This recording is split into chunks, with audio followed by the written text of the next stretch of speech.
സുഹൃത്തുക്കളെ നമസ്കാരം. പുതിയൊരു വീഡിയോയിലേക്ക് സ്വാഗതം. ഞാൻ ബാക്കിയുള്ള കൃഷിക്കാര്യങ്ങളുടെ കൂടെ ചെറുതായിട്ട് കുറച്ച് കോഴിയെ വളർത്തുന്നുണ്ട്. അപ്പോൾ കോഴിയുടെ കാര്യങ്ങൾ എങ്ങനെയാണ് നമുക്കൊന്ന് നോക്കാം. കോഴി എങ്ങനെയാണ് ഞാൻ വളർത്തുന്നത്, അങ്ങനെയുള്ള കാര്യങ്ങളൊക്കെ ഞാൻ നിങ്ങൾക്കൊന്ന് പരിചയപ്പെടുത്താം. ഞാൻ വളരെ സിമ്പിളായിട്ടാണ്, വലിയ എക്സ്പെൻസീവ് ഒന്നും ഇല്ലാത്ത രീതിയിൽ കുറച്ച് നെറ്റും കുറച്ച് വടികളും കാര്യങ്ങളൊക്കെ ഉപയോഗിച്ച് വളരെ സിമ്പിളായിട്ട് എക്സ്പെൻസ് ഇല്ലാതെ കുറച്ച് എൻ്റെ അടുത്തുണ്ടായിരുന്ന കുറച്ച് പഴയ ആസ്പെറ്റോസ് ഷീറ്റെല്ലാം ഉപയോഗിച്ചിട്ടാണ്. ഇതിപ്പോൾ ഞാൻ എൻ്റെ സ്വന്തം ആവശ്യത്തിന് തിന്നാനും വല്ലപ്പോഴും കറി വെച്ച് തല്ലിക്കൊന്ന് കറി വെച്ച് തിന്നാനും പിന്നെ ഒരു മുട്ട തിന്നണം അങ്ങനെയൊക്കെ ആയിട്ടുള്ള സ്വന്തം ആവശ്യത്തിന് വേണ്ടിയിട്ട് വളർത്തുന്ന കോഴികളാണ്. അപ്പോൾ ഇതിൽ വലിയ ചിലവൊന്നുമില്ലാതെ ഞാൻ ചെറുതായിട്ട് ഫസ്റ്റൊക്കെ കുറച്ച് അധികം കോഴി ഉണ്ടായിരുന്നു. ഞാൻ എല്ലാത്തിനെയും കുറച്ച് വിറ്റ് ഒഴിവാക്കിയതിന് ശേഷം ഇപ്പോൾ എൻ്റെ സ്വന്തം ആവശ്യത്തിന് വേണ്ടി മാത്രം നിർത്തിയിരിക്കുന്നതാണ് ഇതല്ല. തിന്നാനൊക്കെ ഞാനിങ്ങനെ ഇടയ്ക്ക് അവിടെ ചെറിയ പാത്രത്തിലോ പൊട്ടിയ പാത്രമോ അല്ലെങ്കിൽ കന്നാസോ അങ്ങനെയുള്ളതൊക്കെയാണ് ഉപയോഗിക്കുന്നത്. ഇതേപോലെ ഞാൻ ഫുള്ള് നെറ്റ് ഉപയോഗിച്ചാണ് ഇത് ചെയ്തിരിക്കുന്നത്. നെറ്റ് എന്ന് പറഞ്ഞാൽ വല, നമ്മുടെ സാധാരണ കിണറിനൊക്കെ ഇടുന്നേക്കിട്ട് വലയാണ് ഉപയോഗിച്ചത്. കണ്ണി കുറച്ച് അകലം കുറഞ്ഞത് അടുപ്പമുള്ള കണ്ണിയുള്ള വലയാണ് ഉപയോഗിച്ചിരിക്കുന്നത്. വല ഉപയോഗിച്ച് ആണ് ചെയ്തിരിക്കുന്നത്. ചുറ്റോടിയിട്ട് ബൗണ്ടറി ക്രിയേറ്റ് ആക്കിയിട്ട് ഇത് കോഴീനെ അടവെക്കുന്ന ഒരു ഏരിയ ആണ്. അപ്പോൾ ഇത് സെപ്പറേറ്റ് ഒരു ബൗണ്ടറി ഞാൻ ഉണ്ടാക്കിയിട്ടിരിക്കുന്നത്. ഇതിന് മേലെ സൈഡിൽ വരെ നെറ്റാണ്. അതെന്തിനു വെച്ചാൽ കാക്കയൊന്നും വന്ന് എടുത്തുകൊണ്ട് പോകാതിരിക്കാൻ വേണ്ടിയിട്ട് മൊത്തം കവർ ചെയ്തിരുന്നു. കുഞ്ഞുങ്ങൾ കുറച്ച് തൂക്കം വരുന്നിടം വരെ ഇതിനുള്ളിലാണ് കോഴിയെ ഇടുന്നത്, കുഞ്ഞുങ്ങളെ ഇടുന്നത്. അപ്പോൾ ഇതേപോലെ ചുറ്റോടിയിട്ട് വലയിട്ടിരിക്കുകയാണ്. അപ്പോൾ ഞാൻ കോഴി കയറിയിരിക്കാൻ വേണ്ടി ഇതേപോലെ ഒരു സംഗതി ഉണ്ടാക്കി വെച്ചിരിക്കുന്നത്. കൂടുണ്ടാക്കിയിട്ടില്ല. രാത്രി കോഴി ഇരിക്കുന്നത് കുറച്ച് ഹൈറ്റിലാണ്, നല്ല കുറച്ച് ഹൈറ്റ് ഉണ്ടാക്കിയിട്ട് അതിൻ്റെ മേലെ വടികൾ ഇട്ടിരിക്കുക. ഈ വടിയുടെ മുകളിലാണ് കോഴി ഇരിക്കുക. അതിനൊരു ഏണി വെച്ച് കൊടുത്തിട്ടുണ്ട്. അപ്പോൾ ഇവിടെ കോഴിക്കാട്ടം വീഴും. ഇത് ഞാൻ എടുത്തിട്ട് വാഴയ്ക്കോ തെങ്ങിനൊക്കെ വളമായിട്ട് ഉപയോഗിക്കും. ഇതിൻ്റെ ഇടയ്ക്കൊരു ചെറിയ ഭാഗത്ത് മുട്ടയിടാനുള്ളൊരു സ്ഥലം ഉണ്ടാക്കി വെച്ചിട്ടുണ്ട്. വേസ്റ്റ് ബോർഡ് ബോക്സൊക്കെയാണ് വെക്കാറ്. ഇതിൻ്റെ അകത്ത് മുട്ടയിടുന്നത്. അപ്പോൾ ഒരു കോഴി മുട്ടയിടാൻ ഇരിക്കുന്നുണ്ട്.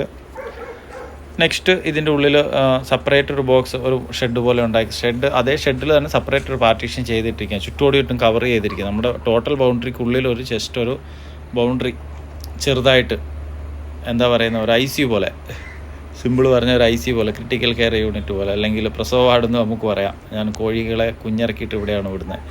ഇതിൻ്റെ ഉള്ളിലാണ് കുറച്ച് വെയിറ്റ് വരുന്നിടം വരെ കോഴി അതിൻ്റെ അകത്താണ് ഇടാറ്. ഇതിൻ്റെ ഉള്ളിലാണ് ഞാൻ കോഴിയെ കുറച്ച് വെയിറ്റ് ഇല്ലെങ്കിൽ കാക്ക, പരുന്ത് അങ്ങനെയുള്ള സാധനമൊക്കെ ഒന്ന് കൊണ്ടുപോകും. അതുകൊണ്ട് അതുവരെ കുറച്ച് ഇതിനൊരു കോഴി ഇപ്പോൾ ഞാൻ പൊരുന്ന വെച്ചിരിക്കുകയാണ്. കുഞ്ഞിറക്കാൻ വേണ്ടി അട വെച്ചിരിക്കുകയാണ്. അതുപോലെ സിമ്പിളായിട്ടൊരു വേസ്റ്റ് ബോർഡിനകത്ത് കുറച്ച് ഉമ്മിയിട്ടതിന് ശേഷമാണ് കോഴി കുഞ്ഞിറങ്ങാൻ വെച്ചിരിക്കുന്നത്. അടയിരിക്കുന്ന ഭാഗം. അതിൻ്റെ ഇപ്പുറത്ത് 2 കള്ളിയുള്ള ചെറിയൊരു കൂടാണ്. ചിക്കൻ മെഷ് ഉപയോഗിച്ച് ചെറിയൊരു കൂടുണ്ടാക്കിയതാണ്. ഇതിൻ്റെ അകത്ത് ഞാൻ ഒരു പേഷ്യൻ്റാണ് ഈ കോഴി. ഇത് ബാക്കിയുള്ള കോഴികൾ കൊത്തി പരിക്കേൽപ്പിച്ചു. അപ്പോൾ ഞാൻ ഇങ്ങനെ ഇട്ടതാണ് അതിൻ്റെ അകത്ത്. ഞാൻ ഇതേപോലെ ചുറ്റോടി ചുറ്റും ബൗണ്ടറി എങ്ങനെ ചെയ്തിരിക്കുന്നത് വെച്ചാൽ ഇതേ നെറ്റ് ഉപയോഗിച്ച് ചുറ്റോടി ചുറ്റും കമ്പ് നട്ടിട്ട് അതേ ഈ നെറ്റ് വലിച്ചു കെട്ടി അതിൻ്റെ അടിഭാഗത്ത് 1 മീറ്ററോളം വീതി വരുന്ന ചിക്കൻ മെഷ് ഉപയോഗിച്ച് കെട്ടിയിരിക്കുക. പാമ്പോ അല്ലെങ്കിൽ പട്ടിയോ ഒന്നും പെട്ടെന്ന് കടിച്ചു പൊട്ടിച്ച് കയറാത്ത പോലെ. പിന്നെ ഇത് നിങ്ങൾക്ക് കുടിക്കാൻ വേണ്ടി ഇത് ചുണ്ണാമ്പ് കലക്കിയ വെള്ളമാണ്. കാൽസ്യത്തിൻ്റെ കുറവുണ്ടെങ്കിൽ ശരിയാകാൻ വേണ്ടിയാണ് കുറച്ച് ചുണ്ണാമ്പ് കലക്കിയ വെള്ളം വെച്ചിരിക്കുന്നത്. ഇത് ഞാൻ പറഞ്ഞ പോലെ രാത്രി കയറിയിരിക്കുക, ഏണി വെച്ച് കൊടുത്തിരിക്കുകയാണ്. ഇതെന്തിനാണെന്ന് വെച്ചാൽ പട്ടി അങ്ങനെയൊന്നും പിടിക്കാതിരിക്കുക. രാത്രി ഒരു കുറുക്കം വന്നവരെ പിടിക്കാൻ പറ്റാത്ത പോലെയാണ് ഒരു ഏണി വെച്ച് കൊടുത്തിട്ടുണ്ട്. അത് നിങ്ങൾ തന്നെത്താൻ അതിൻ്റെ മേലെ കയറിക്കോളും. ഏണിയെ കൂടെ മേലെ കയറി എല്ലാം വളരെ കണ്ടീഷനിൽ ഇരുന്നോളും. അതുകൊണ്ട് അങ്ങനെ പട്ടിയോ അല്ലെങ്കിൽ പാക്കാനോ പൂച്ചയോ കുറുക്കനോ ഒന്നും പിടിക്കാത്ത പോലെ അങ്ങനെ ഒരു സംഗതിയാണ് സെറ്റ് ചെയ്ത് വെച്ചിരിക്കുന്നത്.